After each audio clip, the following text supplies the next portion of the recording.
In today's episode, we near the NHL trade deadline as the Kings just got Jeff Carter from Columbus for Jack Johnson. Ryan Braun wins his appeal, and it's still Linsanity in New York. All that and more, you're watching The Pitch.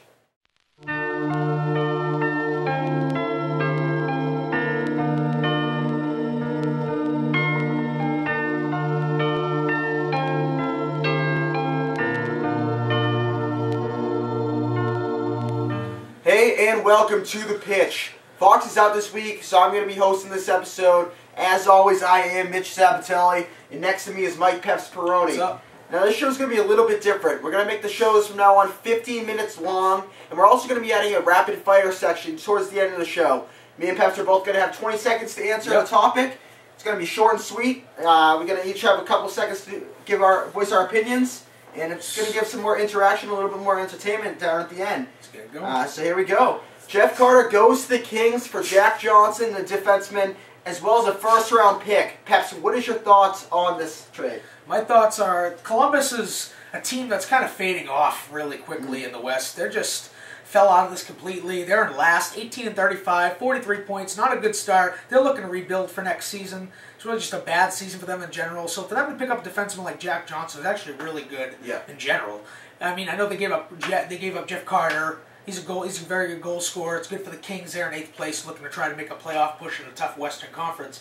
But I mean, it's a big deal for Columbus. I mean, it's a bigger deal for the Kings for right now. It's a right now type move for the Kings. They need this. They need goal scorer. They have a lackluster offense over there in LA, and really just getting rid of Jack Johnson to bring over Jeff Carter, reunite him with Mike Richards is a really good thing for them, and I think that'll definitely help them ultimately keep their playoff spot and hopefully increase in the standings. Listen, I like what you just said about the Mike Richards thing. Both of them were both Flyers last year. You know, Flyers had to dump him, and they tried to get Ilya Brzgil off. He hasn't really turned out too well. But listen, Jeff Carter didn't really like where he was in Columbus. He had an awful year so far. He needs a new fresh start. Now the Kings are absolutely loaded. You got now Anze Kopitar, Mike Richards, like Peps just mentioned, Jeff Carter, who's another sniper over there. And yeah, you lose Johnson, but you still have Drew Doughty back there as defense. You got your captain there, Dustin Braun, who there's rumors that the Kings might actually be shopping. That's asinine right now. You got to keep Dustin Braun there, and also you got Jonathan Quick, who's arguably been the second best goalie in the whole entire league after Lundqvist over there for New York. Listen, I really like this move for the Kings. They get a strong sniper like Peps mentioned, but also for Columbus, they get a big haul back for Jeff Carter, who didn't even want to play there. Jack Johnson's a top-line defenseman. He's going to be there for years to come, only 26 years old, as well as a first-round pick.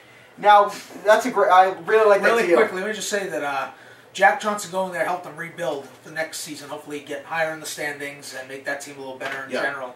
And so it's a pretty good deal. I like it. And now moving on. Now Columbus, there's rumors out there that they might actually be still shopping Rick Nash. Now Rick Nash, there's a couple rumors here. I'd like to see him in a Bruins uniform. I don't think Chiarelli will make that happen. However, Horton's out, and possibly his career may be done. It could be a Mark Savard type concussion for Nathan Horton, which would be absolutely devastating for Bruin Nation. Now you also got Rich Peverley, who is the guy who stepped in for Horton at the end of the finals there against Vancouver. He's out for, say, 4 to 6 weeks, I think the report said. Yeah, he's out for so that's going to be tough. Now Rick Nash would fit in that perfectly. Bruins are a physical team. He's a physical power forward. He can put up 30, 35 goals on a solid team, and Columbus is not a solid team at all. Now, I really like it to see him in a Bruins uniform. Also, it looks like the leading favorite for Rick Nash's services is the New York Rangers, which would be absolutely horrible for the Bruins. Yes. And, you know, the Rangers stack right there with Gabrick and Brad Richards. Yeah. If they got Rick Nash as well as Lundqvist, they can wrap up that East.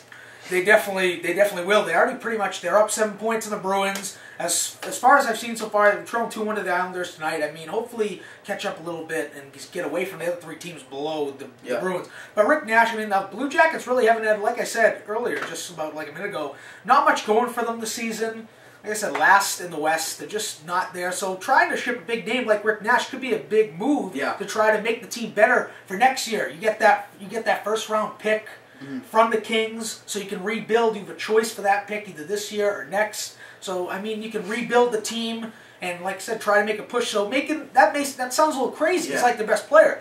But you got to think of it from a standpoint of when's the time to rebuild, because we might have to ship a player like Rick Nash and make a move like this. And if he goes to the Bruins, that'd be great. Rangers, devastating for the Bruins. You know, he's a great player overall. And one more thing, Columbus, looking right there, their goalie was a former Vezina contender, Steve Mason. Now he was a fluke. He is absolutely horrendous for Columbus out there in the net. Now I look at, you know, they made the deal with the Kings, and yeah, they got a great player in Johnson back, the defenseman. But you know, you got Jonathan Bernier right there backing up quick. Now, it's a different story in Kings. They both have two young goaltenders. So if they could have got Bernier, that would be solid. Maybe they could still go after a Bernier because Kings don't really need him right now. And they could also use a Rick Nash. So moving on, since we are a two-week show, we didn't really get to cover the prime of Linsanity. Now, Linsanity has kind of died off a little bit because Melo's come back, but we still want to cover it real quick. And, you know, perhaps, what's your thoughts on Linsanity? I think it's great. Someone who come from a D-League team, getting shunned by the Warriors, getting shunned by the Rockets, just coming to New York, he's putting up arguably like, what, 25, 8 to 10 assists 25 and 8, early on. And I mean, I know, okay, you can say it's dying down a little bit, Melo's back.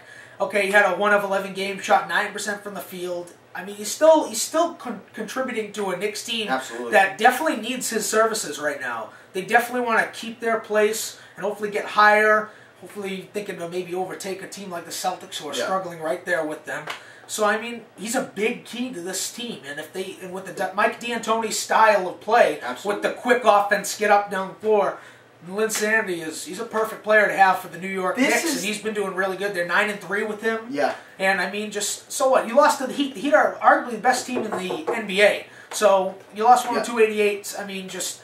It's not a big deal. You take little bumps with this guy is on his friend's couch. He's sleeping on his friend's couch right now because he doesn't have enough money for his own place. We're talking about a Harvard graduate, so granted, if this basketball thing didn't work out, he would have still had a pretty good career. But I want to talk about people comparing him a lot to Tim Tebow. Now, I think this story is much, much better than Tim Tebow. Tim Tebow, say what you want about his adversity and how, he might have not been a first-round pick. He was a first-round pick. When you mention Tim Tebow's name, you look at him as arguably one of the greatest college football players of all time. So this guy, I mean... Linsanity, like Pep just said, he was in the D-League, he got caught by the Rockets, he got caught by Golden State, he was on Niga Higa videos on YouTube, and now New York, by default, because they had no point guard, they get Baron Davis, they get Mike Bibby, Davis gets hurt, Mike Bibby, he's done nothing for them, so they look at Jeremy Lin, like Pep said, fits well in D'Antoni's system, and without Melo, he had his chance to shine, and you know, he really put, he shut down Kobe, and I want to tell you, my favorite Linsanity moment was against the Raptors when he hit that game-winning 3. That was amazing right there. And you know, right after that, that was really the prime moment for Jeremy Lin. That really put him on the map. You can't say enough about the kid. Great for him. Yeah. And I just want to make one more mention before we move on. Now, Linsanity, Jeremy Lin put all these numbers up, and now Carmelo Anthony. That was a big. Everyone was talking about, how is Jeremy Lin going to do once Melo comes back? Yeah. I'm thinking Melo, trade deadline's coming up, maybe ship Melo out. I don't think it would happen, but I think the Knicks are better without Carmelo Anthony in there. Yeah, also, what I really want to see is that, I mean, Jeremy Lin has come back from such huge strides to do what he's done to this day. I mean, it's kind of like... It's a really big deal for him, and for him to make strides like that, it's also another stride that actually is coming up right next, will be Ryan Braun fighting his appeal. What are your thoughts on that? That's a pretty big stride in the baseball world. Let's go with that. Let's go with that. Now, Ryan Braun, he becomes the first player to actually win his appeal. The guy was suspended he was going to be suspended for 50 games this year, and this is great news for the Brewers, who just lost Prince Fielder. Now, the Cardinals, who lost Pujols, now Brewers are right there as a possible contender for the NL Central. Definitely. Great news for the Brewers. Great news for Ryan Braun. And, you know, it's actually good news for the MLB, too. Now it's not like, all right, so every player is on steroids, every player is on PhDs. The only thing I question now is how good is that steroid program, and how good are these screenings actually if you know they detect it once and then a couple months later, you know what, he won his appeal, this guy's clean. I don't really trust this screening anymore for all steroids. It really is they were saying he had high levels of testosterone. That could be so many different things. I mean, if there's like other like levels that are higher and other certain drugs that you've been prescribed, whatever prescribed. But I mean, it would have been awful for the Brewers to lose him for 50 games. Such a good hitter, good fielder, all around, just player in general that helped him in that race to try and take down the Central from the Cardinals, who actually just been taking hits all over the map in this offseason. It's just really. It's really big that Ryan Braun is going to be back, and he's going to be back for all 160 Great news games. for the MLB. Great news for Ryan Braun. And it really does Real show. great news for Brewers. But you mentioned the Cardinals. Wait, one more comment there, Peps? Yeah, one more comment. I was going to say with Braun, it's a really big deal for him, and it shows that, like you just said, this steroid thing, there are questions about this. If a player can win, be the first player to win, and be such a big force in the MLB like someone like Ryan Braun, then I think anyone could be able to battle the steroid system in general. He's for the future. He's going to put up big fantasy numbers for you. Fantasy season's going to be coming up. But, you know, for the Brewers, you insert him back in that 3-hole. Yeah. I like the Brewers again in that NL Central. Now, moving on, you mentioned the Cardinals. This guy was rumored to go to the Cardinals, and that's Roy Oswalt. Roy Oswalt announces that he will sign with a team in contention at the mid-season point. This is big news, and, you know, Oswalt loses a little bit of money here, but he also gets to relax and gets to pick whatever team he wants, so it's kind of a win-win. And also, A.J. Burnett gets shipped to Pittsburgh on a salary dump. Paps, what's your thoughts on the moves? I think they needed to get rid of A.J. Burnett as soon as possible. Might as well ship him to Pittsburgh. They have no hope or no future or dreams to try to make anything happen in the MLB. But I mean, with the Oswalt thing, I just want to go back to that real quick. Yeah. They say go to the Cardinals. That'll definitely help the Cardinals. It will definitely help the Red Sox. I'd love to get a guy like Roy Oswalt. It's just a shame. I know he's an older guy. He wants to win. He wants to win a championship.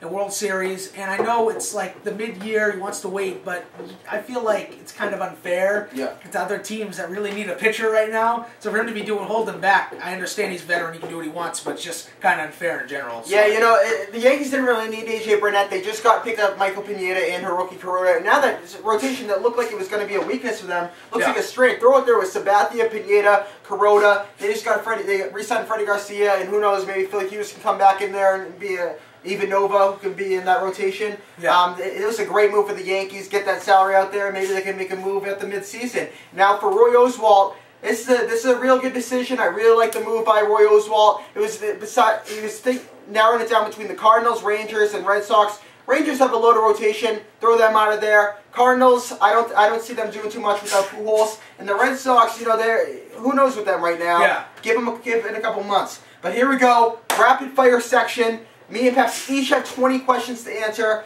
I'll go first. Manny signs with A's. Now, this is a big move for Billy Beane. This is going to put some fans in the seats. And for only $500,000, I mean, who knows? I mean, this is a big, big drop-off for Manny. And they also get Yoenis Cespedes, the Cuban right fielder. Only 25 years old. I really like this move. Great for Billy Beane. I think it's a very good move, too. I mean, Manny's always been an entertainer, always putting fans in the stands. The A's need fans. They need media over there as much as they can get because they've been struggling the last, 5 to 8 seasons at least. They haven't, I don't know the last time they've actually won the division. Yeah. It's just, I mean, it's a good move for them. I mean, good for them. Only $500,000 to get a clown act in the field. Now, moving on, Peps, what are you looking for most in the NBA weekend? It is coming up this weekend. I love the three-point shootout personally because that's just my favorite thing. You know what I don't like though? I don't like the slam dunk contest. I just don't like how it's all like votes of people. And it should be like they should put people like LeBron James in there. Get actual people that people actually know in those games. You know, I agree with you, Peps. You know, throw it to Blake Griffin, throw it to the Dwight Howard. You see the guys right now? Chase Budinger, Paul George, Jeremy Evans, who nobody knows from Utah. And Derek Williams, there's no star power there for the slam dunk contest. I am looking forward to the three-point shootout, and also I think it could be a good All-Star game this year. But the All-Star game is a joke now. All-Star weekend is a joke. Nobody really cares about, you know, the shooting stars and Spurs. True. Now we got to move on. This compensation is finally settled. This is only going to be a real quick thing. Red Sox get Chris Carpenter, not that Chris Carpenter, a reliever from the Cubs. And this is big, but we got to move on real quick. Fantasy question, Peps. What's real quick? Who's your first hitter? Who's your first pitcher? My first hitter will be Miguel Cabrera. He's lost weight in the offseason. He has proven numbers. He's moving to third. Coming in a big hitting lineup in Detroit. My pitcher would be Justin Verlander along with him because he's all been a proven ace and he's 20-win seasons. I like Matt Kemp. Lock it in for 50-50. And also, I agree with Verlander. Verlander, Halladay, Kershaw. That's all we got. You're watching The Pitch. See ya.